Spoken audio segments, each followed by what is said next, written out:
Good. Sorry about that, Eagle fans. We have no idea. We were live at the start of the game. Everything on our screen showed that we were live. Drake can verify that for me. Actually, it looked like we were broadcasting the best stream ever. Yeah. Again, a good stream. Sorry for anybody that missed anything. Panthers take the opening kickoff down and score and kick the extra point. So they lead by a score of 7-0. This is the first Eagle drive. Not a whole lot going on as you see Hare throw out to Nelson there. Nelson's going to fight forward for about a 6 or 7 yard gain. Still going to bring up 3rd and long. Eagles with a couple of penalties there early in this drive. And that's basically where we're at. 3rd and 17 or 18 there. And on the Eagles' first drive with the Panthers leading 7-0. I'm going to get a scoreboard up here for you guys. I may have to let Drake go ahead, and if he'll keep the Laffy Taffy out of his mouth, call this. Airheads. Airheads, Corey. See Hare back to pass. He had twins to the near side. A little bit of holding there. Nonetheless, no flags. He's got a pass complete downfield to number 11 for your Eagle 9th grade squad. That's Carson Lenzer. We've seen him on many receptions. And it's very, very close to the first down marker there to the 44-yard line. They'll mark him a little behind where I thought he got. And they short your Eagle ball carrier there. 4th down and 1 on our own side of the 50. It looks like Coach Morris is going to make a gutsy call here and go for it. And Hare's going to run out back with the play. And you see the Greenbrier defensive line with some big, heavy boys. You want to muster it up the middle here. We've seen multiple teams run from the gun on a 4th and 1. You don't want to do that here. Look for a quarterback sneak or something very, very hard-nosed up the middle. We do see that, and the Eagle ball carrier is close, but I don't think he got there. He did not. Well, I stand corrected. That looks like they will give him the mark. Yes, they do. First down, Eagles, the 45-yard line. I'll be honest, I really didn't think he dove down in there and got that first down. But the spin-off by the ball carrier, that was Bean back there, and he gains for the first down at the 45. And I won't argue with that call right there, considering it went in the Eagles' favor. Generous spot by the officials, and I love them all. As you see, As you see Marshall and Lenzer split wide to the bottom there, that is Nelson on the direct snap. And he powers ahead for a big 5-yard gain out to the 50-yard line. It's going to bring up 2nd and 5 there. A little wrinkle in the old offense as you saw Hare split wide in a wildcat formation with Nelson taking the direct snap. We've seen that here the past couple of weeks from the Eagles. It's fairly new. It's only a couple of weeks new, but, I mean, I'm not opposed to it if you're gaining yards out of it. That's for sure. So, again, you guys watching at home, we apologize. We were confident we were live to start. Just didn't work out that way. You see Baker take the handoff. He powers ahead off right tackle for a gain of about 3 out to the 47-yard line. It's going to bring up 3rd down and 2. But Eagles ahead into Panther territory. And the Eagles have 2 downs right now to gain these 2 yards, Corey. You got to know if you're going to go for it on 4th down on the other side of the field, you'll go for it on 4th down here. But let's cross that bridge when we get there and hope we don't get to a 4th down situation. Got Hare in the gun with Josiah Nelson in the backfield. It'll be handoff to Nelson to the far side. Nothing doing there as he's brought down at the 50 by number 28 for the Panthers, Nick Benson. A big hit there in the backfield, and that might just stall the Eagle drive. What do you do here, Corey? They're going to go for it. If they went for it back in their own territory, they're going for it at midfield. Nelson not really showing his normal burst of speed there that we would expect him to. Also, defender getting off of a block and kind of disrupting the flow of the play. So Eagles do send some substitutions in. It very well could be a punt now because Newman is out there. Not that Newman doesn't play offense sometimes as well, but they could be setting up for the punt. And, indeed, they are going to punt it, try to pin the Panthers back deep in their own territory, unless it's a fake. Conservative call here, but I can't say I disagree with it. And it is a fake. Oh, look at that right there. Come on. Give to Baker, and he's not going to make the first down. So you like the play call, but either way, turnover on downs, Panther football. And, you kind of saw that coming. I think the Panther defense did as well. But we had a lot of room for the ball carrier to hit this near side right here. I mean, just a lot of room on the near side and possibly gain a first down. Not able to there as we're swallowed up after a gain of roughly 3. Just not a lot of blockers right there as you saw. A lot of blue and not a lot of white on that fake punt try. So here come the Panthers. They're going to bring 26, Mr. Embry back out into the backfield with the quarterback 2, Jeremy Cooper. Greenbrier in their normal spread formation that we'll see them run tomorrow night. Cooper's going to give it to Embry. It's a reverse back to the other Embry, and he has a blocker out in front of him. That's Cooper. And, man, both Embrys are shifty and quick, Drake, that's 27. That's Ty Embry. I'm sorry. I'll get them straight in a minute. As you see Ty go for the big gain there. Good run. Eagles were in position. They just got blocked out of it. Right. Yeah, that's not what you want to see with the Embry boys thus far being a big staple for this Greenbrier offense. Greenbrier pretty stout. Eagle defense, you're looking at a big defensive line, to say the least, right here. But the Panthers have utilized not the trenches, but the outside run game thus far to beat the Eagle defense. Pretty much what you see out of the Panthers, just a little read option run. That's their whole entire running game, and then catching us on the reverse there. We had the actual initial run read pretty well, and then they bring the reverse on us, and we're not ready for that. You see Cooper kind of on a busted play take the ball up the middle there himself for a couple of yards. It's still going to bring up second. The down marker says second. Is that accurate? Yes. Did he get 8 right down there? Yeah, he did. Wow. Either way, 2nd and 2 for the Panthers. It's going to be 29 this time. That's Trey Havens. It's going to be tackled short of the goal line. Who was the tackler, Drake? I didn't see it. 88? Yeah, I'm looking at a bar right here on my side of things. 88 is Joshua Taylor making the tackle for the Eagles. 1st and goal for the Panthers. Need a stop right here in a bad way. Turnover, fumble, something. Need a stop. That's going to be Havens in for the touchdown. 29, Trey Havens goes in from 2 yards out to score. That's going to bring the score to 13-0 right there. 13-0. I'm trying to figure out where I can check. Oh, there we go. I was on the wrong menu. Now I know. Okay. So I'm going to get that corrected on the screen for everybody there. Don't want to slide anybody on any points. 13-0 with the point after yet to come. And did I call the wrong name? Was that Engelkiss on the run? I swore that it was. That was Havens. They said Engelkiss, and they corrected it to Havens here in the booth. I heard Engelkiss over the deal. Kick is up, and it is good. That's number 17, Cody Powell, kicking the point after for the Panthers. They lead it by a score of 14-0 early here. And Drake, what the viewers at home didn't get to see that we did was an Eagle offense that just wasn't able to move the ball. No, stagnant there to start on both possessions. And you look right here, I can't emphasize enough that it's like in fireworks in high school ball. When you win a ball game, when you lose a ball game, don't score much, you don't have to use your fireworks. But you're winning a ball game, you know what I'm saying? You're scoring touchdowns, you're using those fireworks out of the end zone, and they're using that Panther call in the exact same way in this one. Weren't able to use it much in that 8th grade game, and they are letting loose on the Panther call here, meaning that Greenbrier thus far has been successful. It's a testament to how well they've been able to play thus far, and it's one of the worst sounds on earth. But you know what? You got to take that, fuel it for you to play some hard-mouth, hard-nosed football and try to come back here because you've got a lot of ball game left to play. So it's going to be Cody Powell to kick it off for the Panthers. Everything Drake says is accurate. I will take it one step further and say it's the worst sound in the whole entire universe. Gosh. That kick goes into the end zone, and that freshman kicker's got a leg on him, Drake. Yeah, he does. A lot like Mr. Leadfoot. Isn't that what we call him? Mr. Leadfoot Noah Newman? I think Leadfoot Noah Newman is accurate.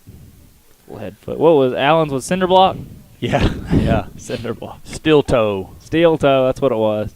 Cinderblock's a little old school. We'll come up with a good nickname that's going to stick for him before he's done with high school ball. We'll have plenty of years to watch him. An excellent kicker, that is. Got a while. His dad is actually our waste management guy, isn't he? I think that's what it's either that or our head shipsman. That's right, yeah. Looky there, that carry right there. Excellent job by Baker there, taking the handoff straight off a left guard for 9 yards. Best run we've seen all game. Yeah, thus far you like to see the carry there. Coach Young, the high school head coach, talks about it. If you get 4 yards of play, you're looking good. You know, you're driving the ball down the field, especially with what you want to do in the split back veer. And you look right there, I'll take 9 all day long. Every time. Brothers B in the backfield together. Give is going to be to the other brother this time. He's going to have the first down. That is Parker Bean. And that just makes me think of, remember early in the season, his first name is Parker Allen. Remember that one?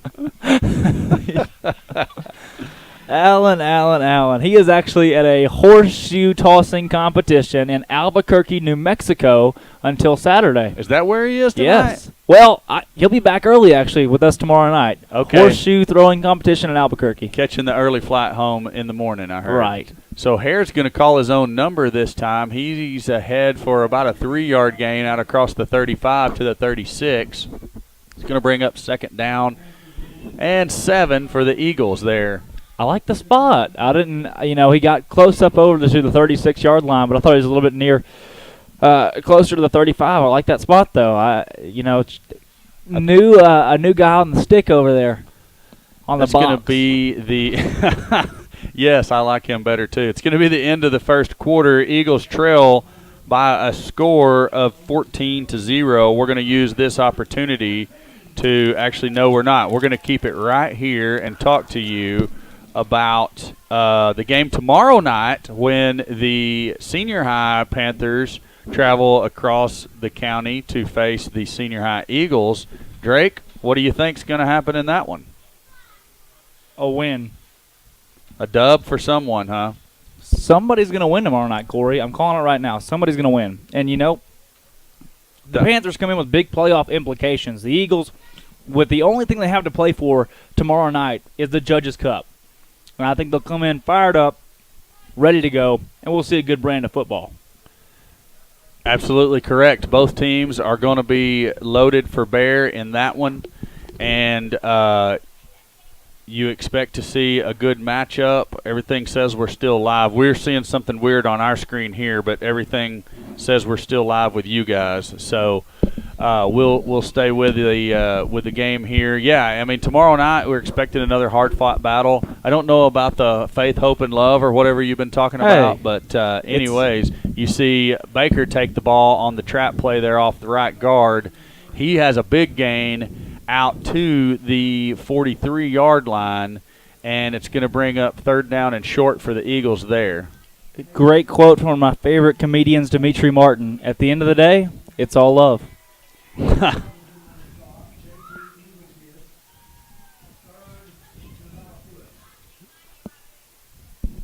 We got Hare. Looks like he'll keep right here. And he's got room for the first down up past the 45-yard line. You saw the Eagles got past the 50 last possession and were stalled. You hope to see them matriculate the ball continuously on this possession. Oh, stealing the terms. Wow. I've had a pun and a term theft. It's been quite a night. First and 10 for the Eagles at their own 49-yard line. Hare was looking for somebody to give the ball to there, and we had a little miscommunication, so he keeps it himself wisely and picks up the first down. This time it's going to be Baker on the misdirection, and he's going to have a short gain, but snowed under by a couple of tacklers. That's Embry and Engelkiss there. So brings up second down and that's a long 7 after the gain of 2.5. Mr. Engelkiss has a sister that actually golfs for the Panthers women's golf team, if I'm correct. Isn't that right? Are you being facetious, or are you getting your facts crossed up? Corey, it's junior high football. What am I not being facetious? Okay, so yes, Jaylee Engelkiss going to play college softball at the University of Central Arkansas next year. She's the main pitcher for the Greenbrier Panthers softball team. She's going to play college ball with another famous softball player that we know. It's Connor, isn't it? Your son? Is that not? I think that's right. Or is it the other? Is it Carly? Isn't that the no, Callie, I'm sorry. Callie, the softball player. Yes, correct. Callie and Jaylee going to go play ball together. And Jonathan Engelkiss, definitely the younger brother of Jaylee Engelkiss. So the pass incomplete there for Hare, you saw, or from Hare. He had some running room, too. I wish he'd turned it up there, but nonetheless, just a slight overthrow. As you see trips to his right, looks to pass again. That pass is intended for Linser, and he gets he does not catch the ball. Defenders all around the area there. Punt team ready. They're headed out on the field with the big leg of Mr. Noah Newman marching out there. I'm going to try to find out if we're actually getting a signal out. Are you okay? So yeah, now guys at home, my screen is completely locked up, and I cannot do anything to change scores or anything like that currently. I'm going to drag it over here and see if that helps anything. Nope, still not responding. Okay, so my program that I do everything with is not responding, but we're going to keep it here. Just stay with you, and we may have to stay right through the half and everything, because until this system catches up, I can't play music or graphics or any of that. So Newman gets off a beauty of a spiraling punt. It's going to hit at the 17, takes an eagle roll. We've got guys down there to cover it. That's Stephen Carson. Rolls dead inside the 5-yard line, and Drake, that was a beauty of a punt. I like it. Adding syllables once again to different words, because that deserves it right there. Absolutely outstanding a kick from Newman, and nothing new to say the least. You know, I miss the old days, Corey, when you just telegraphed the final score in 4 days later after the ball games. But all this technology we have nowadays, it's screwing us up a little bit up here. So Alan is texting me that, yes, we're broadcasting. I don't know if he realizes that, but he also sent that to Coach Johns, head volleyball coach of the Vilonia Eagles. She's a big junior high football fan, Corey, in case you didn't know. Indeed she is. I didn't catch the ball carrier number. He's ahead for a gain of about 6 or 7. That's one of the Embry brothers. Yeah, it's a safe bet. Ryan Embry that time, number 26. Corey, those Embry names are familiar. Do you know if either of those boys have ever lived in Vilonia?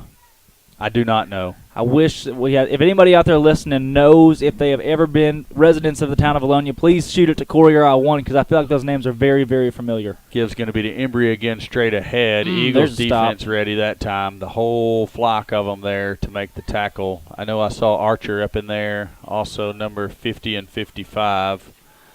That's Noah McGuire is 50, and 55 is Garrett McDonald. So excellent job by the Eagles defense swarming to make the tackle. You see Josiah Nelson checks into the game, and I guess he's in I guess we're playing almost like a nickel or a dime package there. He's going to be a cornerback. Sure it's not a quarter or a half dollar? Could be. So that's number 19 on the jet sweep there. Good tackle on the outside. I'm guessing that's probably going to be Linser. Is that? I can't see his number across there. I'm assuming that's Carson Linser, number 11, on the tackle. It's a Panther first down, but it could have been a whole lot more if he didn't get a hold. Now, what you may or may not have seen in the screen, we can't even see what our video feed looks like currently, but Josiah Nelson was taking an angle to stop him. It was going to be up around the 20 or the 25 before he got there, so good job by Linser to hang on and make the tackle. Greenbrier clawing their way out, started the ball within the 5-yard line.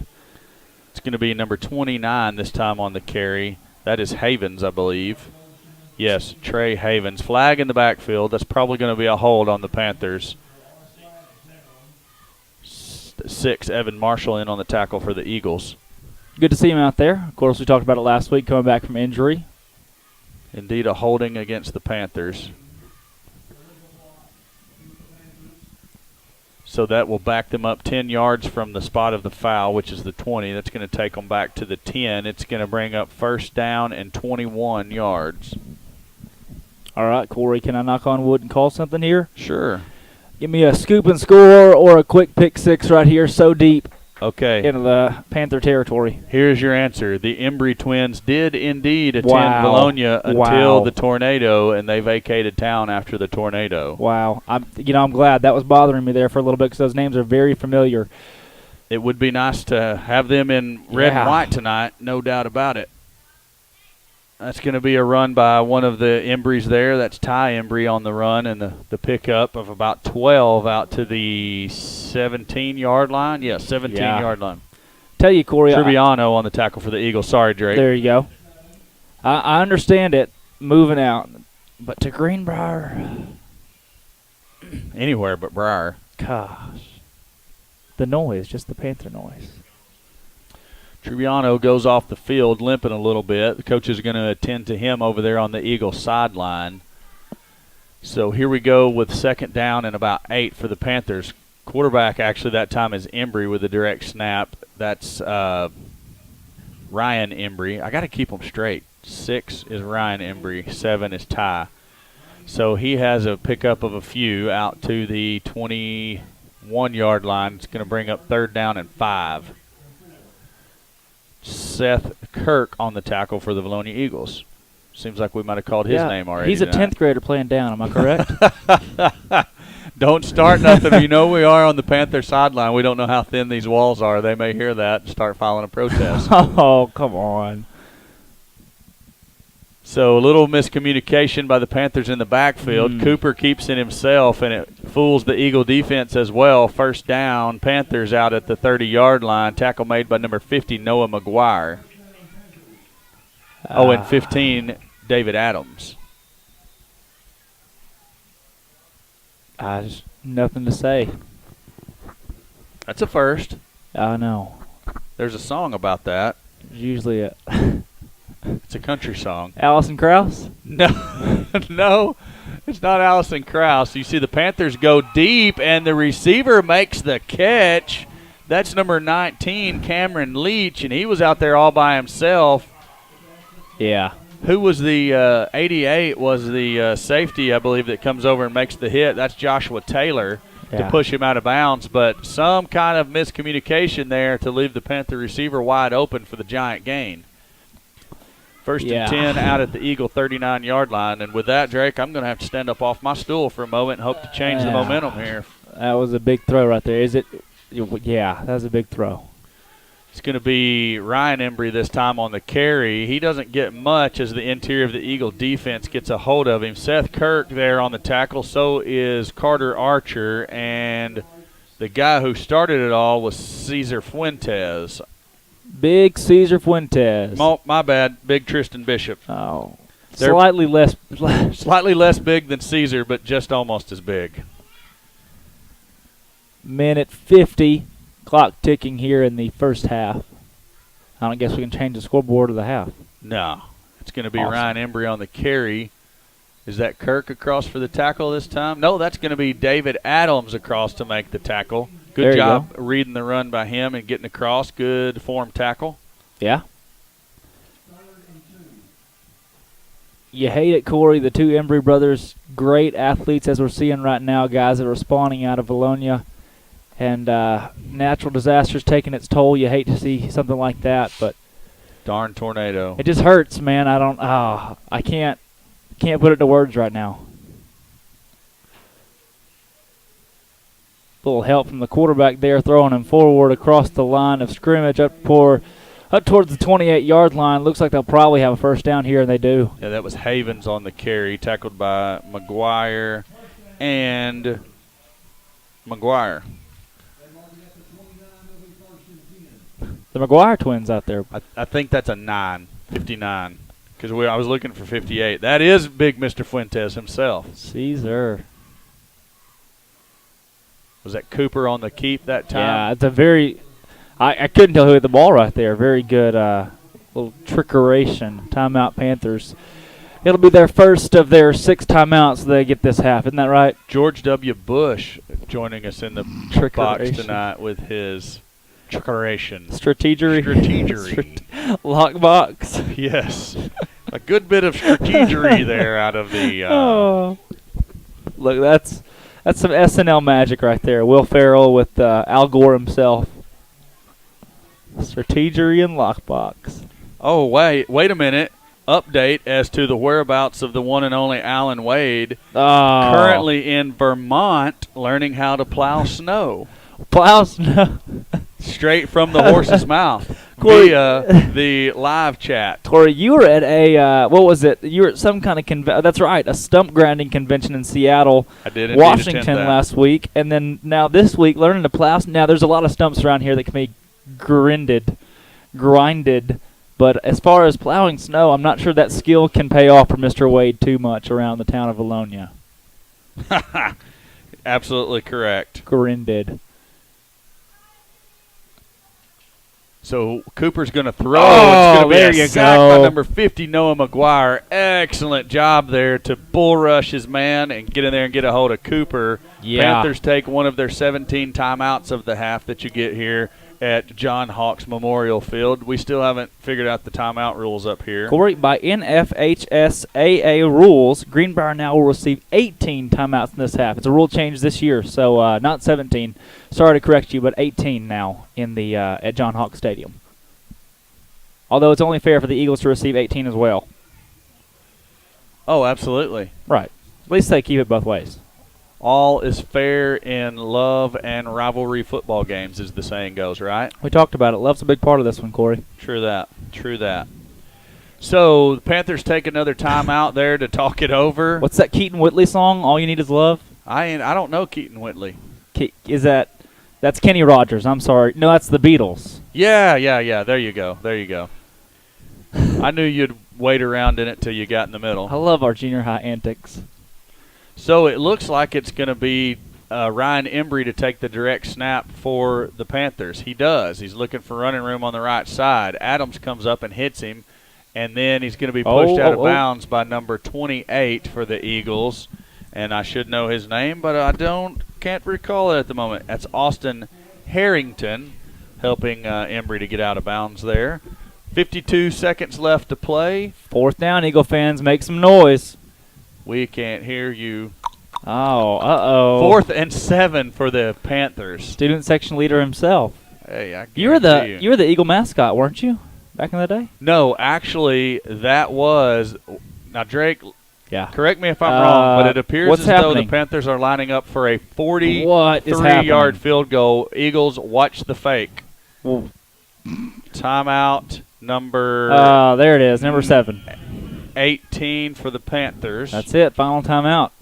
No more. What was that rule set that you said granted those 18 timeouts? 18, and after you use your 18th, if you use it within 1 minute, you're granted another 4. So it will be with 52 seconds on the clock right here. As you said, though, with 18 timeouts, if also by NFHSSAA rules, if you do not use your timeouts, however many timeouts you did not use will then be added to your score after the game. Now you're confusing. You're confusing Wiseman rules with NFHS AAA quadruple zero rules. Still can't wrap my head around that one, though. So the Panthers are still going to line up for the 43-yard field goal. It's definitely a fake. They call the time. They can't ice their own kicker. This has got to be a fake, Corey. Hey, we're calling a timeout. They will never expect us to fake it now. Oh my gosh. So there's the ball. It's down. The kick is up, and it is wide right, I do believe. No good. Drake, I think it had the distance, but it was wide right. They had us all tricked. They iced their own kicker. It's not often that you see that. No, it's one of those, hey, you're about to kick a 43-yarder. No pressure. Oh, my goodness. Wow. It was sure they missed, and I like how all the Greenbrier fans stood up with their hands up for it's good signal. But I'm not going to lie. I thought it was going in, too. Yeah, it looked like it. If you look at that field goal post, it's leaning pretty bad. I'm going to say he got the hometown slight, not the hometown advantage. He got slighted by his own home field. Yeah, he did. Wow. Hare drops back to pass, throws the bubble screen to Nelson. Nelson has it, and he's got running room. He's upended at the 39-yard line by number 19, Cameron Leach. Eagles need to take one of their 18 timeouts. They do. And we're going to have a first down there at the 38-yard line and 30 seconds left to play with. That is their first timeout of their 18. So by AAA NFSWC rules, if they do not take another timeout, they'll be awarded 17 points at halftime, if I'm correct. I think you're taking some poetic justice now. I still can't take it. You told me that a wise man once suggested that whenever you're playing ball, if you do whatever timeouts you don't take, those points should be added to your team. For that people that did watch the 8th grade game, whatever timeouts you don't take, that amount of timeouts should be added to your score in pointage after the ball game, and I just can't wrap my head around that. That's too much for me, Corey. Again, George W. Bush in the house tonight. Pointage. So sometimes I have Tony Romo with me on Friday nights trying to call the plays for the other team. And tonight I have George W. Bush with his linguistic abilities. Bring in some Joe Buck later. I'm a big Joe Buck fan after the World Series. So Hare has the ball. He's rolling to his right, looking downfield. He has a man. Oh. And I don't know why, but the ball is about 10 yards short of the receiver who was wide open. Incomplete pass intended for number 34, Hayden Simpson. It'll be second and 10? Yes, second and 10. No, Corey. Joe Buck is just, his job is to have salon quality hair and read the news. Okay, so Hare back in the gun again. Looking. He's going to load it up. Throws over the intended receiver, number 6, Evan Marshall. And Marshall had no chance at that one, so it's going to bring up 3rd and 10. Clock is stopped. We've ran 2 plays in 10 seconds. And we are going to need to get the clock rolling here. Yeah, we don't want to give it back to him for sure. No. So Hare's going to go up under center this time. 3 receivers, 2 backs. It's going to be a pitch to Baker. Okay. Baker's taking it around right in. Big collision there. Baker gets the best of it. He does indeed stay in bounds. He's out across the 40, nearly to the 41-yard line. Brings up 4th down. Clock rolls, and I think the Eagles are going to be satisfied to let that run out and take it into the half, 14-0. They received the ball to begin the half, and you see 140-20 as we sit right now. That is the way it looks on the Panthers scoreboard. And it's going to be 14-0. Panthers lead your Eagles at the half. And we would love to go to some music or something. Yeah, let's hit a break. Timeout, commercials. Let's do it. We can't do that. So our options are here. I can't even clear our mics out. Let's see. Well, actually, here's what we're going to do. You're going to hear dead silence. I do know what I'm going to do. Way. Yeah, we're going to step away for just a minute. I've got to. We can have Mr. Wade tell story. Wade, he's not with us. Mr. Steve Austin. Yeah. You got any good Greenbrier stories, Steve? He says no, he does not. No, he does not. So our only option is to turn our mics down there. And I guess we'll just keep it here. Tell me a story, Drake. A legitimate one. I do. You know, I'm glad we saved my Greenbrier stories for tonight. The last time I played a game of football was actually not last year, but 2 years ago, the season of 2015, and it was actually located here at John Hawks Memorial Field. Now, wait a minute. When you told this a moment ago, it was 2014. Are you telling that was my 8th grade year? This is a new story. Yes, okay. New story. Thanks for the interruption. Gotcha. Just want to make sure we're keeping everything consistent here. Right. That 8th grade year was the year that I was the leading receiver. Very, very cool season. 84 yards, as I did say it was. It was 84 yards for, Jamison Hinsley has that in one game in the 8th grade games. But I prided myself on that in running the double wing under Jim Stanley and our head junior high coach at the time, Coach Stevens. Then jumping into 9th grade, I was actually captain on that 9th grade team, and we marched through a very, very tough season and a tough schedule. We lost our starting quarterback at the time, who was Jordan Britton. We lost Zeke Bell to a concussion. We lost Todd Gibson to a concussion. Lost a lot of guys off that team. Ended up going 1-8-1. Yeah, not very similar to this year's 8th graders. But towards the end of the season, that one we played at Greenbrier, and it was one of those. We had just come off a loss to Clarksville, 6-0 at home. The first time Clarksville had beaten our junior high team in, I believe it was the history of them joining the River Valley Conference. And then we got into this one at Greenbrier. Of course, I said Tanner Vanaco, a very, very good friend of mine, a running back that I would call weekly and say, hey, how did y'all do? They came into the ball game, and at halftime, the very first possession of the game, I think we did try an onside kick or something, and it didn't go our way. Greenbrier recovered, took it all the way down, and we ended up, Big Colby Ellington and I stopped Tanner Vanaco on the goal line. Greenbrier was stood up, didn't score on the first possession. We marched it down the field, weren't able to score, of course, missing Jordan Britton to a broken ankle, and then Greenbrier hung 8 on us in the first half. So it was 8-0 at halftime. We're all really fired up. I threatened to shave my head if we won the game. I think everybody else threatened to shave a V into their heads. Like, we were that bad at that point, and we came out there 8-0 at halftime, fired up, ready to go. Like, I'd never seen us before. You know, it's one of those things that we'd given up mid-season due to injury. But now we were to the point of, okay, maybe we can win this ball game. And long story short, final score, Greenbrier 36, Bologna 0.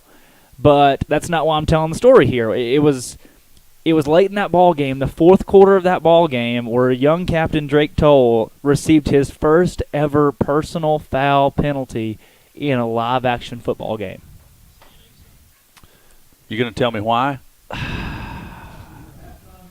It's something I don't like talking about. Oh, but you're going to do it.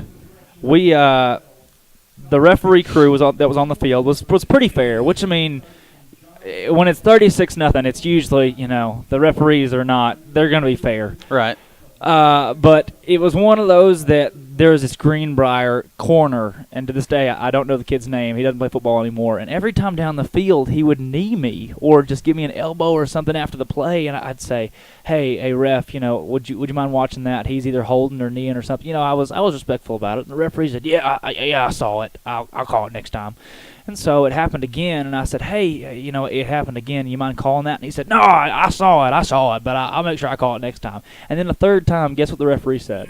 What's that? He said, "I saw it, but I'll call it next time." So the next time it happened, we were in the end zone. We were on offense, and we threw the ball downfield into the end zone, and it got intercepted. And on the very other end of the play, there were two Greenbrier kids, and one of them kneed me, and the other one was like, it's Greenbrier. And so I picked one of them up and threw him down, just a little kid. And I picked him up, big 6'4" Drake Toll, and I threw him down on the ground. They flagged me for a personal foul, and that was the final play of my football career with, I guess there was probably 3 or 4 minutes left to go in the third quarter, and that was it for me. 8th grader Corbin Watson came in and played my spot the rest of the ball game. Coach Cron didn't like the personal foul too much, and I can understand that. Sweet little Captain Drake Toll, that's how he ended his football career in the 9th grade. Bologna, first year of the Freshman Academy, falling to Greenbrier 36-0 on a 1-8-1 season. I feel like I should hit this with a cool story, bro. The only cool story that came out of that season was I tackled Justice Hill, who's currently a 5-star rated basketball athlete. I touched him. So I think I was the only one that tackled Justice Hill that night, as he went on to score like 48 points. He's rather shifty. I don't know that we brought him down very many times at all. But then I don't know if you remember it, but he lost the Little Rock Christian basketball game for the Warriors. It was due to him walking on a wide open dunk. He walked to the basket. Eagles took the ball back and won the ball game in overtime. But yeah, no, 36-0 and a personal foul. Not the best way to end your career going into spring football that next season as a sophomore defensive end on the high school team and not being there very long. But please, Corey, as I dig into my airheads that I've so graciously been given by the Greenbrier concession stand, tell me a cool story. Well, I was actually expecting the one and only Alan Wade to text me in a Greenbrier story. Wow. But he is currently busy. Oh, where is he at? South Dakota. No. At the world's cow chip throwing competition. Couch? Cow chip. Cow moo? Not. Yes, like a moo cow. Cow udders, like. Yeah, he was going to send it in on the live chat, and it started this one time at band camp, and I'm going to cut him off there. He was the mascot, right? He was the mascot, too. He was the mascot at the moo cow chip throwing contest. Aren't there like rodeo clowns that run around at the moo? Something like that. At the what? The cow chip throwing. Do you know what a cow chip is? You're going to have to. Tell me you're not this sheltered, Drake. Surely you've taken agriculture with Mr. Dewey or Craig Mr. Dewey, McCain or somebody. Yes, I know where we're going here now. I'm glad that he partakes. Do they wear gloves? Well, no. Actually, have you ever seen an NFL quarterback lick their fingers to get a better grip? That's the way Alan Wade does it. Wow. Yeah. So, currently in South Dakota, world's cow chip throwing competition. So, let's see. I got a good Greenbrier story. I've told this one before. I don't remember if it was a senior high broadcast or junior high broadcast. But anyways, this one goes as follows. Greenbrier had just built a new school my sophomore year. Not the school that they're in currently. Okay, that was my senior year, wasn't it? My sophomore year was your senior year, yes. We're only 2 years apart. You didn't. Yeah, Okay. exactly. So, anyways, they just built this new school and had this nice new gymnasium. We always said that it had the one set of bleachers that went all the way nearly to heaven because they only had one set of bleachers, one side, and they went forever. Morrilton. Worse. No. Yes. The best I remember. Either Wow. way. So this gym's brand new. We're playing over there. We have a fairly new coach. I'm not going to name his name. Tim Goers, wasn't it? No, Tim Goers actually was currently probably still playing at up in Illinois at that time in his own Boylan High School. Yeah. So, anyways, no, it was post Coach Ruff. So either way, this coach had heard about the Bologna-Greenbrier rivalry, right? Right. The first time he had actually got to experience it firsthand in the game of basketball, and we were getting drummed. I don't remember the exact score, but by a rather large margin at halftime. Mm-hmm. So our coach, who was rather fiery, to say the least, he walks into the locker room at halftime, does not say one single word, just walks over to the brand-new lockers, rears back, and punches a locker door as hard as he can with his fist. Bare-fisted. Oh. Destroys this locker door, and at the same time, in the craziest madman voice you've ever heard, screams, "I hate Greenbrier!" And we're sitting there like, well, yeah, Coach, we do all too, but we're still getting our brains bashed in by them at this point. Wow. And we don't know that you did anything to motivate us by killing the locker. We're not. He may or may not have broken his hand, but he did indeed cave in the brand new locker door of the Greenbrier Gymnasium. I think my favorite Greenbrier story, like similar to that, Tony Furman played at Glen Rose, okay? And they played in 7th grade or junior high at Greenbrier, right? Yeah, Greenbrier's fight song was the Razorback fight song. Very, yeah. But they played. Very creative and unique. Who would have thought? I mean, wow, they came up with that themselves. But Greenbrier and Glen Rose played that 7th grade or 8th grade ball game, and Tony Furman said that his coach in the locker room, who was not a very good coach, he said, didn't win very many games, came out and said, "Guys, listen, if you throw a dog a stick, he's going to fetch it. But if you throw a dog a rock, he's not going to fetch it. So if you guys go out there and you throw him a stick, you're going to have to fetch it. But if you throw him a rock, you're not going to get to fetch it, and it's not going to work out for you." And he said that in this moment, they're sitting in Greenbrier, one of their newer away locker rooms, and said he pulls a rock out of his back pocket and and chunks it at the door of the Greenbrier locker room and said, "Don't go out there and throw a rock." He said they lost the ball game by at least 40 points. By at least 40 points. Said by far the best pregame speech he's ever been told. I've heard it, and I still don't know what it means, to be honest with you. I don't. That's what he said was the best part, is everybody's really confused as to what had just happened. He said he just reared back and chunks this rock at the new door and dents the door. So my question is this. How long did that guy plan that story and tote that rock around in his back pocket, just waiting to be able to use the story that nobody understands and chunk a rock at some locker room door? I'm not positive as to how much preparation came into that one. You know, there's like the involuntary manslaughter. Like maybe it was one of those, he just found a rock before the game and said, well, whatever happens, happen. He took favor to the rock. They said the best part was that they left the rock there. Nobody touched the rock. Because you can't fetch a rock. That's why you can't. You can only fetch sticks. Right. I get it now. Maybe. I still don't. I don't know how that. So this was in approximately what year would you say? Oh, this was probably between 2000 and 2010. Well, now between 2000 and 2008, we'll call it. Probably early 2000s. Okay. It seems like it should be like a much older story, like maybe even back in the 60s. Is it because I use my old voice? I'm sorry. You can't fetch a stick. What is that movie? Is it every inch that you gain? Oh, is that any given Sunday? I think so. You ever seen that one? Is it Al Pacino? That inch by inch, foot by foot? I think it is. Oh, that's awesome. So I have a story. This is a completely unverified story about whether it really happened or not. But as the story goes, once upon a time, Greenbrier had a coach by the name of Rick Weiss. Okay. And Is this true, or is this like... It's unverified. I Okay. can't tell you if it's true or not. I'm just going to tell you the story. But as the story goes, one of the ways that Coach Weiss used to motivate players is he had a bicycle. No. Yes, a bicycle hidden out underneath the home side bleachers here. And on occasion, if they were not running their sprints as fast as he thought they should, he would come out from behind the bleachers unannounced on the bicycle with one of the sticks that like go with the chains. Okay. As like a joust pole and chase No. players up and down the field No. on his bicycle with the down marker as the joust pole. And if they didn't outrun him, he would just joust them straight down and yell obscenities at them repeatedly. That coach, Rick Weiss, former coach of the Greenbrier Panthers, in a completely unverified story. So I don't know if it's true or not. I wonder if Bill Buckner was around in those times. I bet we could call him and get that verified. You remember Bill Buckner? He won at least 5 state bowling championships at Bologna. He really did. That was my favorite part. He was my 7th grade teacher for history.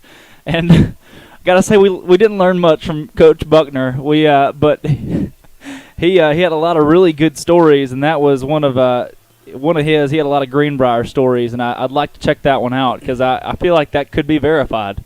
It's quite possible. It is quite possible. I would like to know if it's true or not. I would. And it sounds completely believable. Yeah, to me. And you know, Coach Buckner's been around. He's seen a lot, and I bet he could. I'm sure he could verify. But one other thing on Coach Rick Weiss. Yeah. One of his famous sayings was "Get some."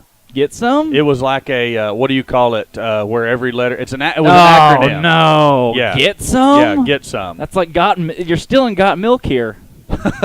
No, it didn't have anything to do with milk. You ever seen the Friends episode where Ross he claims that he came up with Got Milk? It's one of those that Get Some turned into Got Milk. Yeah. But the best Friends episode ever had to be the one where it was Drink the Fat. Do you remember the Drink the Fat episode? Well, when Ross is moving the couch, pivot! Pivot! That's pretty good. That's pretty good. They didn't laugh. How do you not laugh in that moment? I do not know. Some clever stuff. Friends is almost as good as The Office. You know, Josh Aldridge just texted in. My favorite Josh Aldridge story. He registered. He's certified to captain any ship under 100 tons. Really? Yes. I heard he could lift 100 pounds straight over his head. You know what helps him do that is he has the strongest hands, legally binding. I mean, this is real. He went to the strong hands competition, strongest hands in the state. Are you sure Alan Wade did not attend the strongest hands competition this week? No. Alan Wade was he attended, what was it? The ATV Crossbow and Birds of Prey convention. All 3 of them being held in the same spot in Muskogee, Alabama. Very small town, not to be confused with Oklahoma. Alan Wade, one of the more patriotic and loyal Eagle fans. As a matter of fact, I heard he keeps an eagle in his bedroom on occasion. Really? Wow. Yes. A real eagle. He does. You know, my favorite Billy Sal. We usually see him out here as well. He was 14 pounds as a baby. His mom was in hard labor for 64 hours, Corey. I've heard some interesting stories about that guy's mom. Oh, and that's my the gosh. least of them. School board, man. He tried to run for the school board, too, and it just didn't work out. So you see the Eagles back out for warm-ups here for the second half. Yeah. This has been story time with Corey and Drake. Maybe all of them not 100% true. We'll let you decide which is which. We had a tough time getting here, though. You lost your keys. Alan lost his keys. Alan lost his keys. Okay, that's what it was. And where did we end up finding those? That's another unverified story. I'm gonna leave that one be. It was at some kind of store. I think it was the DS store. Did we leave it there? Yeah, that's where that is. Alan visits there frequently. DS, isn't that like a Game Boy spinoff? Something to that effect. Yeah, Nintendo 64, something. It's something like that, right? Right, absolutely. Oh, that's good stuff though. I'm glad that we can. He's actually not only that, but Alan's an interesting guy on sheer fact that he is in Hoover, Alabama, where they play the SEC Baseball Championship. He is there at a rock skipping competition. They did a special on ESPN once upon a time about that high school down in Hoover, Alabama that was on that that giant win streak. Did you watch any of that? It was probably before your time. It was. I mean, we're talking about maybe. I say before your time. Yeah. You'd have been a little kid. I'm talking about maybe like 8-10 years ago. Hoover, Alabama? Yeah. Really? They have like an amazing high school football stadium Wow. down there. Alan, if you're listening, send me in. I know you watched some of that too. Help me remember what that was called, They can't beat Allen, Texas, though. 18,000 people. Have you seen that stadium? That is impressive. $60-something million. That is impressive, to say the least. So the Panthers set to kick off to your Eagles here to open the second half. Again, I don't have any idea what you're seeing on the screen. I'm assuming it's still a scoreboard from earlier in the game. We lost the capabilities to change it, but we can still talk to you. So here we go with Baker on the return. Baker's got a little bit of running room. Excellent job. Oh, and a flag behind the play. You always hate to see that one come in from behind the play because he did most of that on his own, regardless of the hold or the block in the back that we're going to see called here. Gosh, you hate that because it was so far behind the play. That defender could not have made a play on Baker. They will call a holding here, and really, I hate to reiterate, but you do not want to see that right there.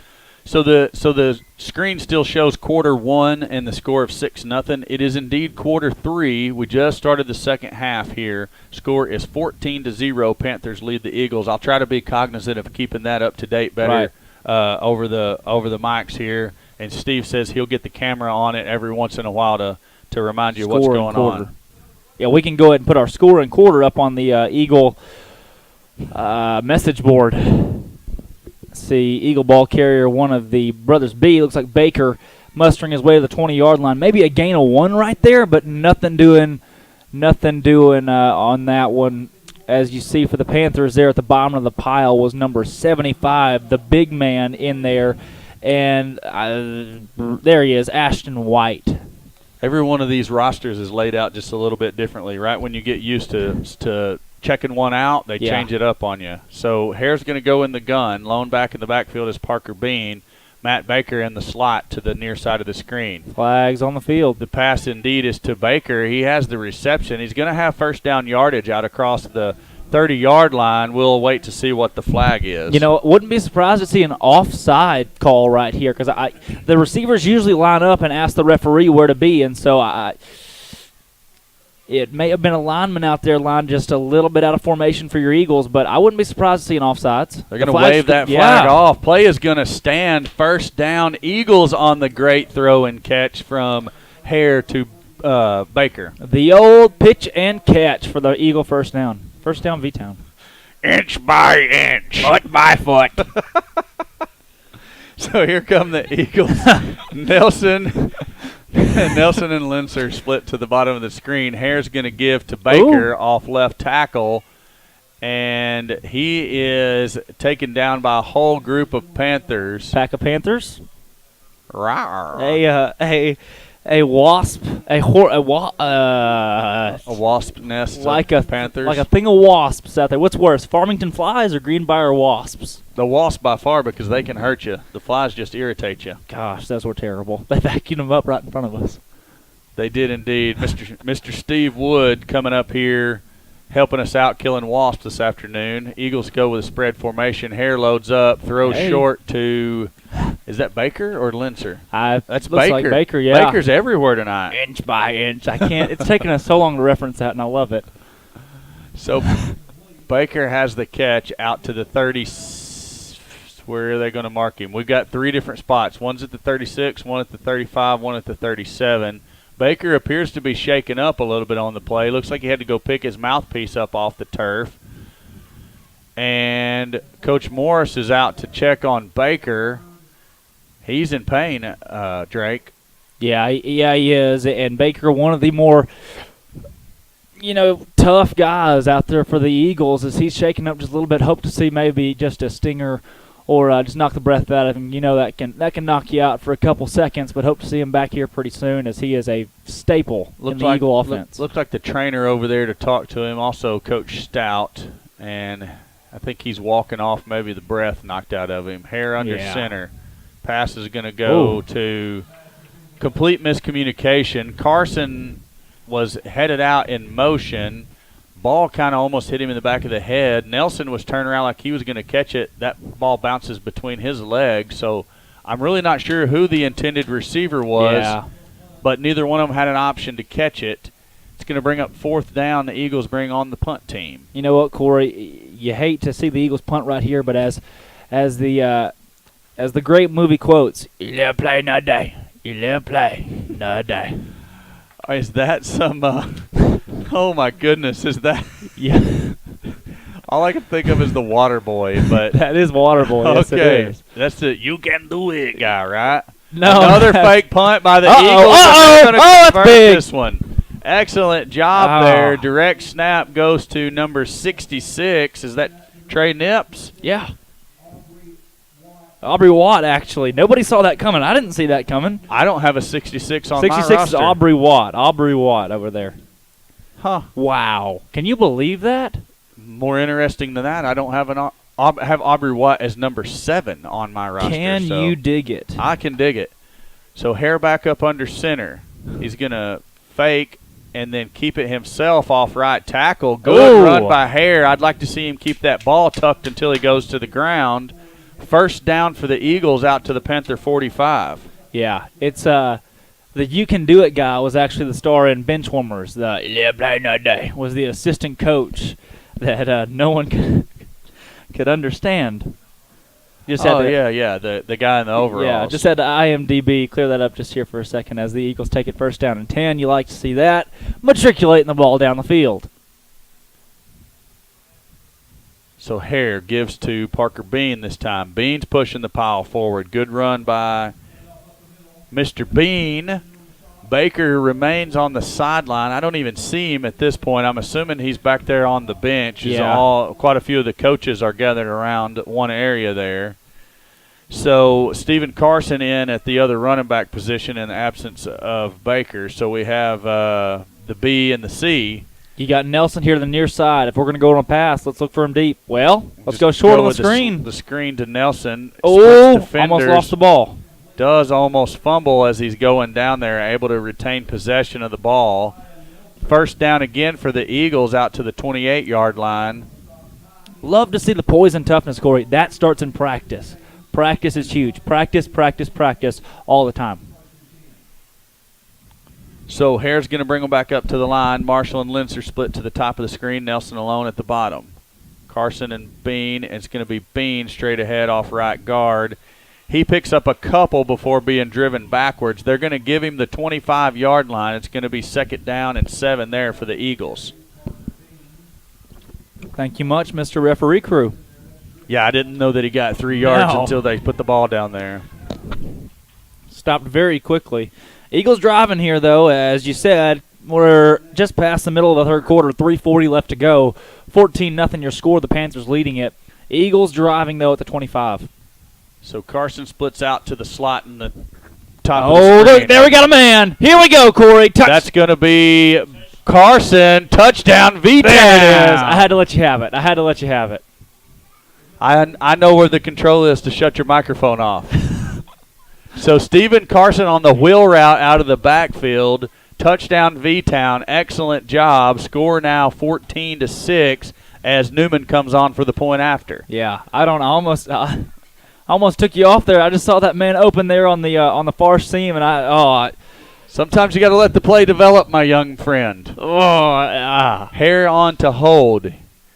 Here's the snap. The ball is down. Kick is up, and it is right down the middle. Point after good for Mr. Newman, and that's going to bring the score to Greenbrier Panthers 14, Bologna Eagles 7. Shibuya roll call right there, puppy. I like that. I like that a lot. So I will update it on the live chat in case anybody's watching.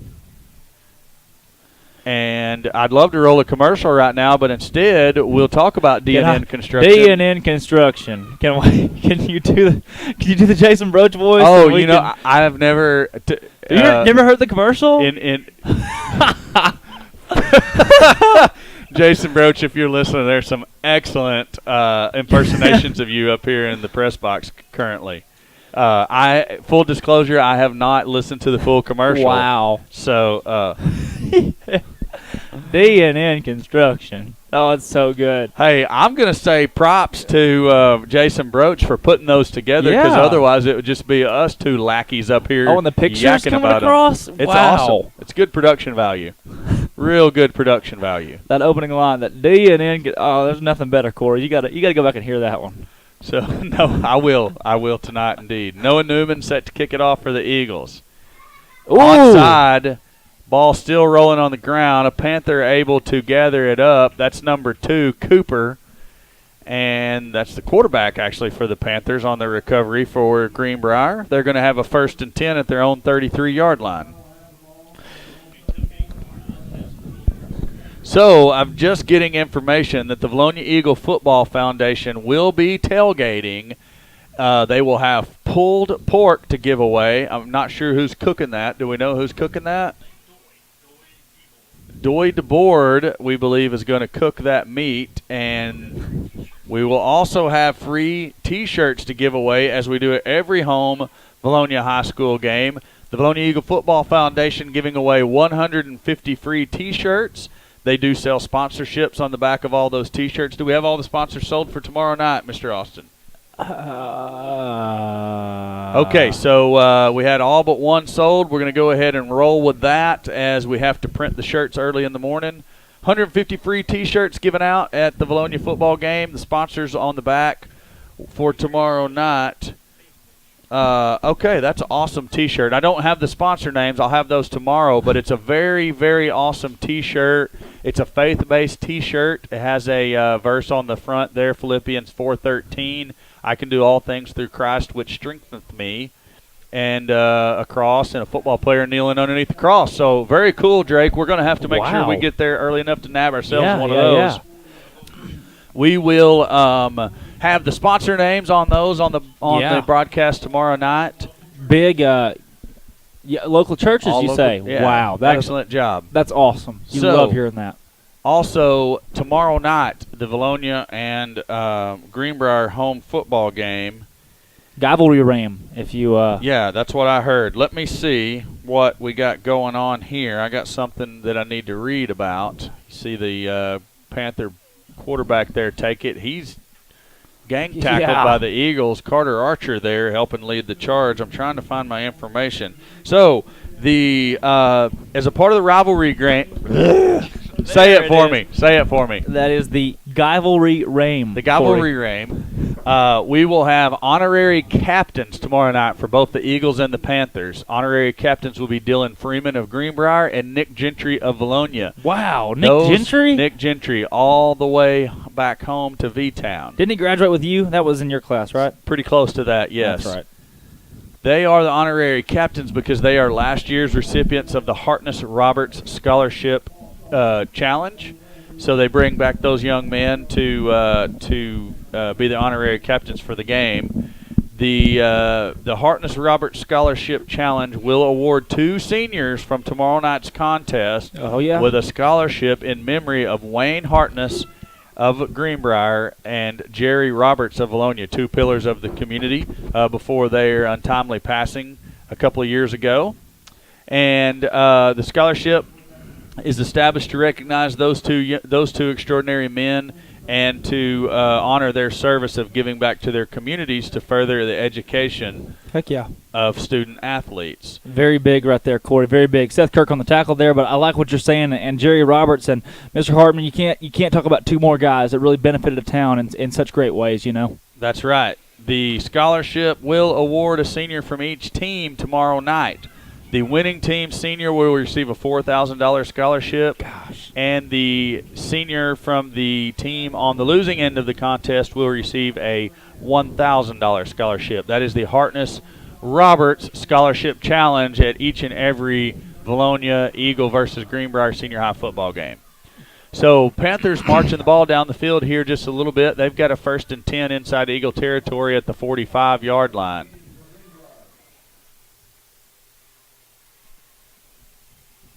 Quarterback in the gun there, handing off.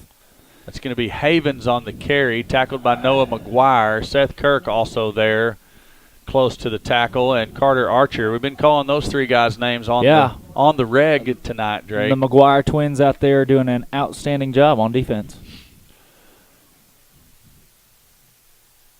Not to mention 34, Seth Kirk, as we spoke, a junior playing down with a 9th grade team on special a special appearance here tonight. Looks like the Panthers are going to let the clock run down here on the third quarter. That is indeed triple zeros on the clock. It will bring us to the fourth quarter of action here. From Greenbrier, they lead your Eagles. Wow, that was almost a major mess-up. Oh, no. I guess end of the quarter, we'll take it to a break here from D&N Construction. D&N Construction. It's closer. So anyways, Panthers lead the Eagles 14-7 going into the fourth quarter. And again, some kind of technical difficulty we're not used to, and we can't do anything on the screen except bring you football. So that's what you get, plus a whole lot of us. That's why my tongue's extra tired, and I say really dumb things sometimes. Tongue-tired. Not tongue-tied. You're tongue-tired. Oh, no. Maybe I have a mouthful of marbles. You like that one even better? A mouthful of marble. What's the great Ed Ogeron quote? That's it. Football. Coach Joe ripped his shirt off. That is what he said. That's so good. I don't know who wrote that, but wow. That is one of the best parody songs I've ever heard in my life. I laughed so hard the first time I heard that. It's so poorly made that it's funny. At this point, I would love to be able to just bring in a YouTube screenshot of that and play it for you all. Oh, and we could if we could. Just a little better signal, and we'd be able to do it. Or well, I mean, I've still got a blue circle of death over here on my control screen. Not a circle of life, that's for sure. See what I did there? I did see what you did there. Hakuna Matata, my friend. You know Beyonce Knowles played in that movie? No, I did not. She did. So ball's going to be sitting just outside the Eagle 35-yard line. Panthers with third and inches there. Eagles looking for a big stop defensively.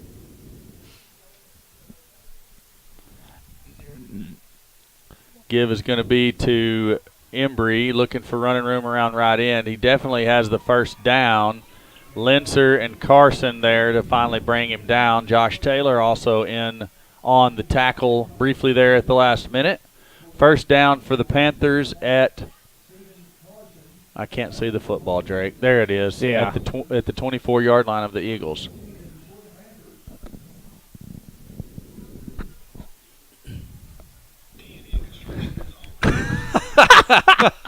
Don't do that again. He just brought up the commercial on his phone, and it's exactly the way you guys said it was. Jason, I love you. These other guys don't. Just remember that. Cooper asked for the ball. Give is to – no, he's going to keep it himself after the fake to Havens. He's going to be brought down by Josh Taylor and Carter Archer. Well. Wow. Greenbrier matriculating the ball down. First down here. You want a turnover in a bad way. And, Drake, I look across the way, and I do not like what I see. That is Mr. Baker with his shoulder pads off. They are laying on the ground beside him. He is either in pain or a lot of frustration across the way there as his grandmother and also our trainer, not Mr. Wilson. Wilson's his first name. Wilson McKnight. Attend to him. So we pray for that young man to get better quickly. It looks like he's definitely done for this game. And, Drake, I don't know. I mean, the way he's holding his head, it could be concussion-like symptoms.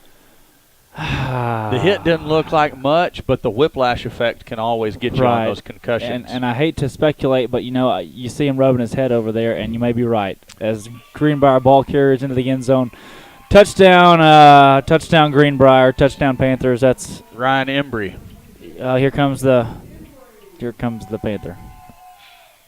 Drake's plugging his ears. He doesn't want to hear it. There it goes. God, it's so loud. Any of you who have attended a game up here at John Hawks Memorial Field have heard the sound that we're referring to. It is torture to any Bologna Eagle football fans' ears. Gosh. 17 on to kick the extra point for the Panthers. That is Cody Powell. 56 is your holder. That's Caleb Holmes. Here's the snap. Ball is down. Kick is up, and it is shanked to the left. No good. And the score remains 20-7. Panthers lead your Eagles. Let's see if we can repeat the wise words of the D&N Construction. Here it comes. What was that? D in construction has always been a supporter of Bowling Athletics. You guys, he's probably cut his last commercial with the fun that you're poking at him tonight. We thank them for their continued support. Fourth quarter, 5 minutes and 56 seconds left to play. Rick Eagles Schaefer me here, Corey. Completely out of it here. If they can convert this possession into some points, go with the onside kick, and win on an extra point at the buzzer. At the buzzer. And you know who kicks those extra points? The man, the myth himself, Mr. Noah Newman, the Leadfoot. He has been a staple in the special teams for the Eagles thus far this season. I'm thinking I'm liking going with steel toe better. Okay. I'll go Leadfoot, you go steel toe, and what's Allen, concrete foot or blockhead? No. Wow. Oh, no, that's where Allen's at. The World Block Tossing Championship out in Carson, Nevada. Is what I've heard. Linser there on the Carson Linser return. Makes the first man miss, accelerates up for about another 8 yards. He's going to have the ball out to, well, I guess they're going to say he stepped out. Doggone it. I thought he was going to be up nearly to the 45. Yeah, and I tell you, Allen got really, really cheap plane tickets out there. It was like $300, about $350. About $350. About $350 all the way to Carson, Nevada for the World Block Tossing Championship. About $350, something like that. Hare in the gun, rolls to his right. Got some room to run. Downfield. He throws the ball into quadruple coverage, but Linser is there and makes the catch. Good job by Linser to see the ball all the way into his hands and come down with the football. 1st and 10 for the Eagles down at the Panther 33-yard line. Panther. That's the other reindeer. So Hare loads up, throws deep to Nelson, well short, intercepted by the Panthers, and here they come back. Hurdles a tackler. That's actually Hare gets a piece of the receiver or the cornerback that turned into a receiver there. Returns the ball out to the 38-yard line, 39-yard line of the Eagles. 1st and 10 for the Panthers there. Corey, it's tough to put that one into words right there. You see, Hare had a lot of running room to the near side, and you know Hare can move on his legs, but you hate to see that right there, and you hope the Eagles, you come up with a turnover here, you're still in this ball game for sure with 5:11 left to go in the fourth quarter. But you know Dasher and Dancer and Pantser. Had to hear it once.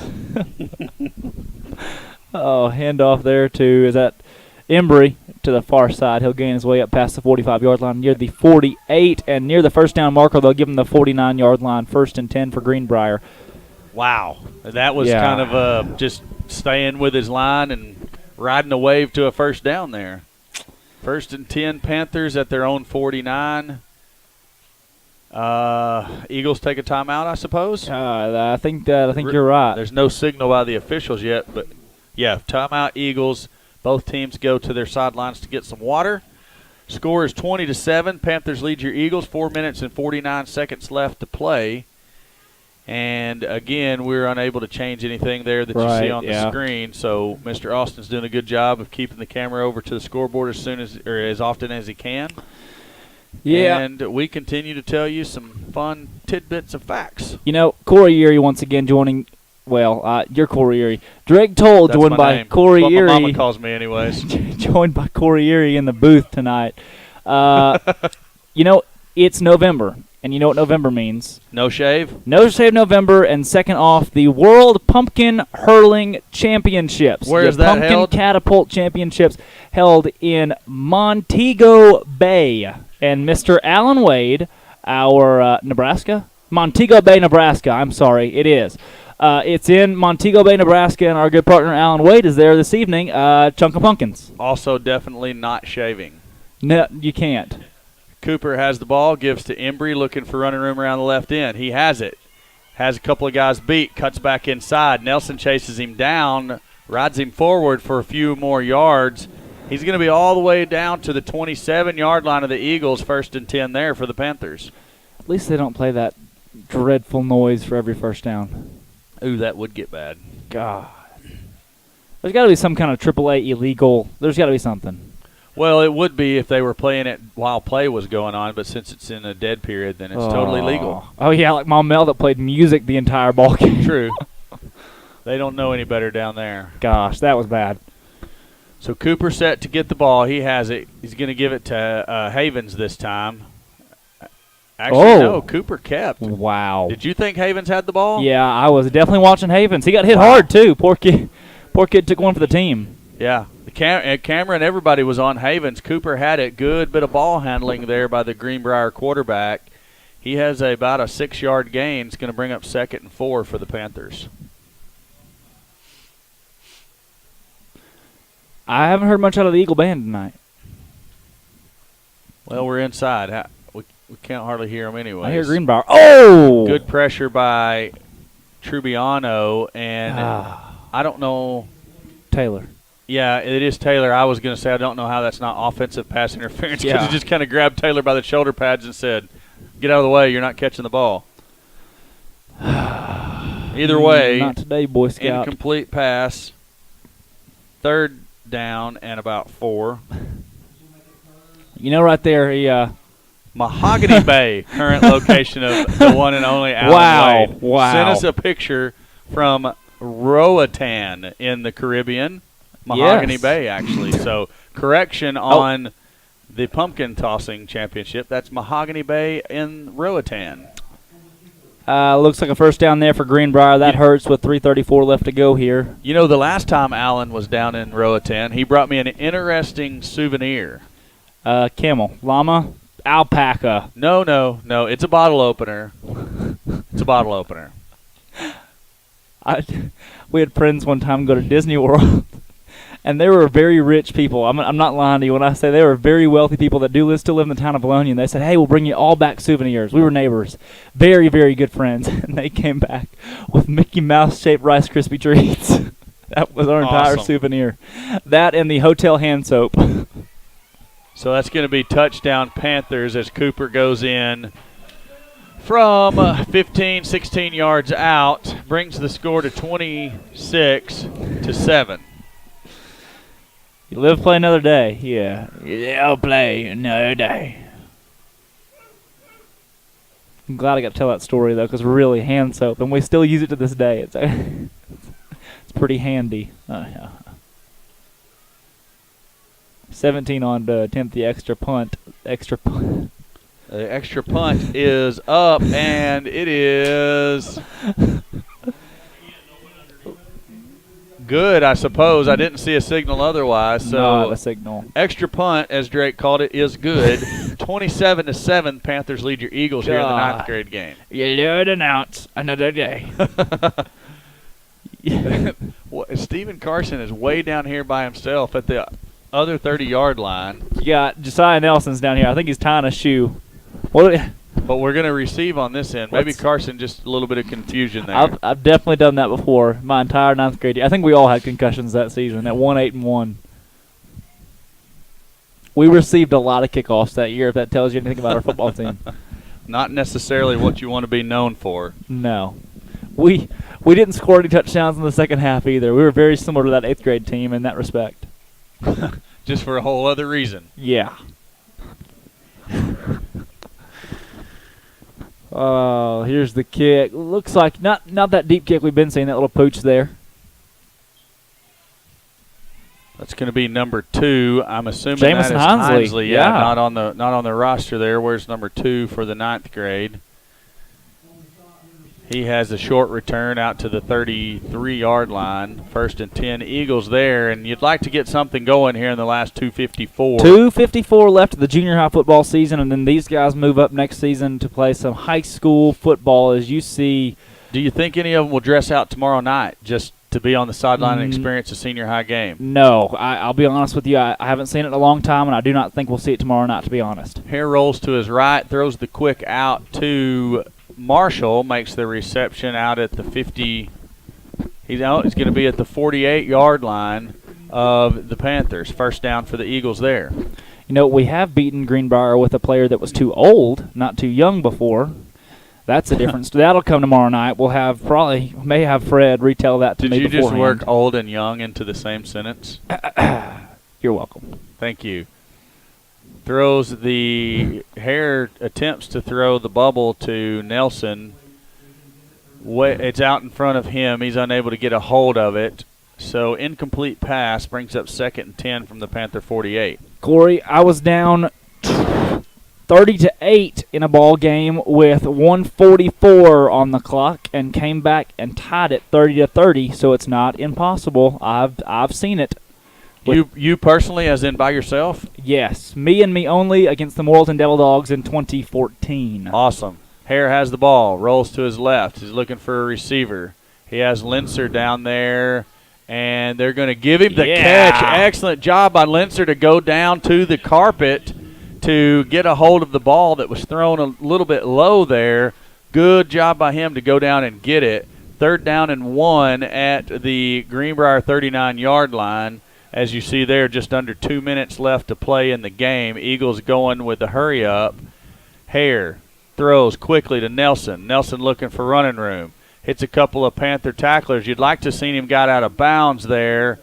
Doesn't do so, but it's a 1st down, so we're going to stop the clock to reset the chains. 1:44, Corey. Look at this. It's 1:44 on the clock. Don't call it a comeback. Not Hare yet. brings the play in.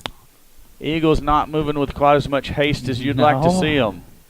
Everyone's set now. Hare asks for the ball from the shotgun. Rolling to his right. Pumps. Throws down the field. Linser's there, and the ball is overthrown out of the reach of Linser. Incomplete pass stops the clock. It's going to be 2nd and 10 back at the 33, 34-yard line. That is what I call a mouth of marbles. Football.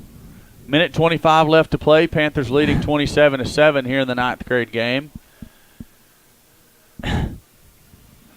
Hare's going to remain in the shotgun, flanked by his 2 backs, Carson and Bean. Hare looking, going to keep it himself. Has plenty of running room. Get out of bounds, and he does. He's hit well out of bounds, no flag. That's definitely going to be a flag if something like that happens tomorrow night. Hare's going to be very close to the 1st down. Pick up your stick. Let's see where it is. Oh, he got it easily. Come on. There we go. They are going to move the chains. 1st and 10 Eagles down at the 24-yard line of the Panthers. Gosh, Corey, I want to win tomorrow night bad. Who doesn't? Hare remains in the shotgun. He's going to roll to his right this time. Looking, pumps. Oh, there you go. Still looking. Throws into double coverage, intercepted again by the Panthers. And Hare's going to make the tackle. There's a flag on the play. I think it's going to be it's either going to be a targeting penalty or an unnecessary roughness penalty, as Linser was wiped out there on the sideline and for no apparent reason. I think if you see targeting, it's an automatic. No, it's going to be a hold is all they're going to call. Oh, well, that's all right. We'll take that. No ejections needed, of course. No ejections needed. Linser felt like there was a little bit more action going on there. I didn't see the play. Junior high doesn't have playoffs, do they? No, sir. This is it. Playoffs? Talking about playoffs? Corey, to be honest with you, you play to win the game. Indeed you do. So the ball's going to be marked back at the 8-yard line of the Panthers. They're going to have it 1st and 10 there. 1:03 left to play, leading your Eagles 27-7. And the clock rolls, and I expect Greenbrier to come out in the victory formation. But then again, it is a cavalry ram. Cavalry ram. I mentioned the whole you play to win the game, and I say that because the Eagles may not pull off a victory tonight, but our announcers up here in the booth definitely won.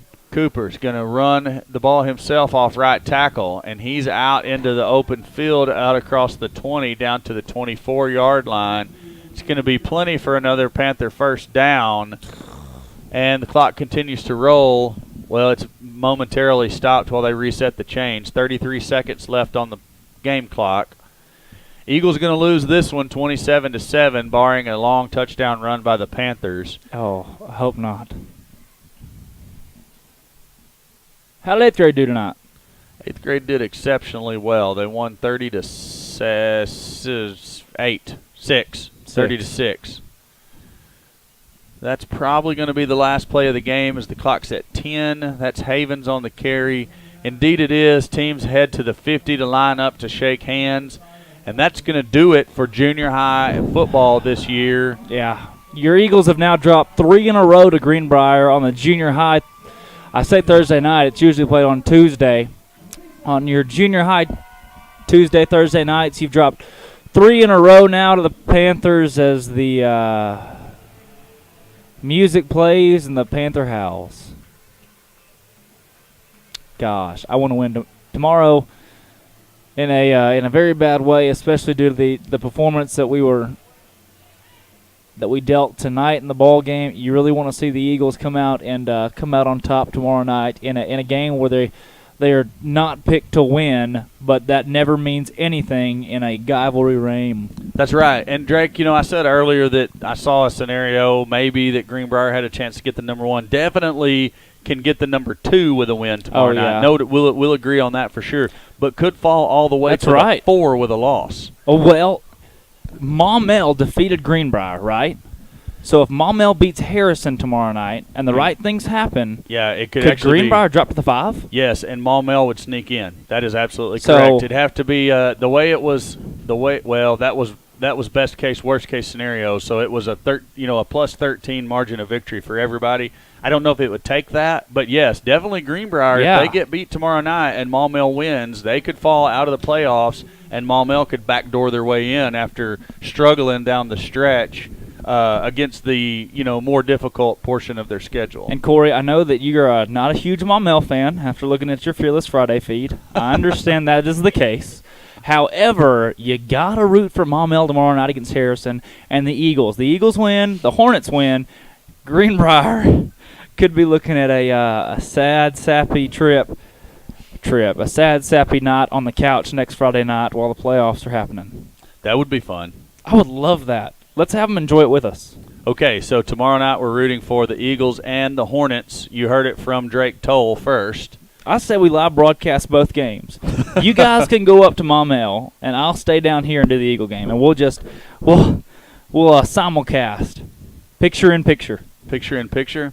Being asked for stats tonight. We don't have any stats. We were running skeleton crew tonight. Yeah. Just a 3-man crew. Didn't have our statistician as we usually do, so sorry about that.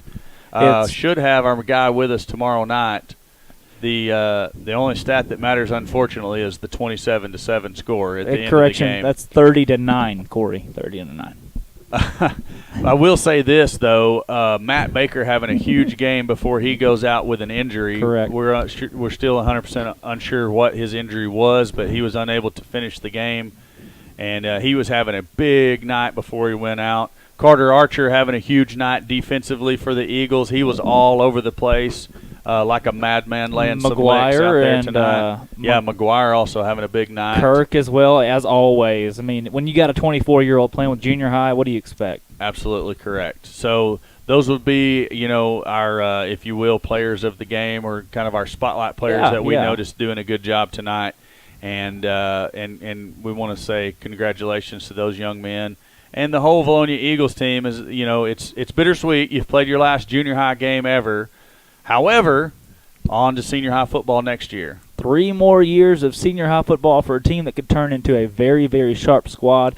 And maybe we'll get some Embry boys to move back over to town. I think I'll step on down there and have a talk with both of those boys and their parents collectively. That would be super sweet. So here's what's going to happen. We're going to sign off, but I don't know exactly how we're going to do that because my screen to sign off is not working. So we're going to say thank you to the Valonia Eagle Football Foundation, D&N Construction, and the Charlie Roller Foundation, sponsors of the Eagle Vision broadcast. This has been 8th grade and 9th grade football live on Eagle Vision, and we will be back with you tomorrow night from Philip Weaver Stadium. Panthers visit the Eagles. The Panthers visit the Eagles for Corey Erie and Drake Toll. No Allen Wade tonight.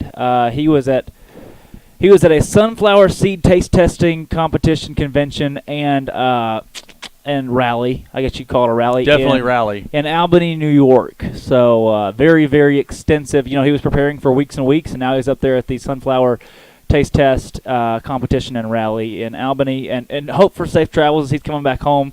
Very icy conditions on the runway roads as he is on his moped on his way back. As we speak. Indeed. Okay, so that has been Vilonia Eagle Football on Eagle Vision. Brought to you by the Vilonia Eagle Football Foundation, DNN Construction, and the Charlie Roller Foundation. We'll see you tomorrow night.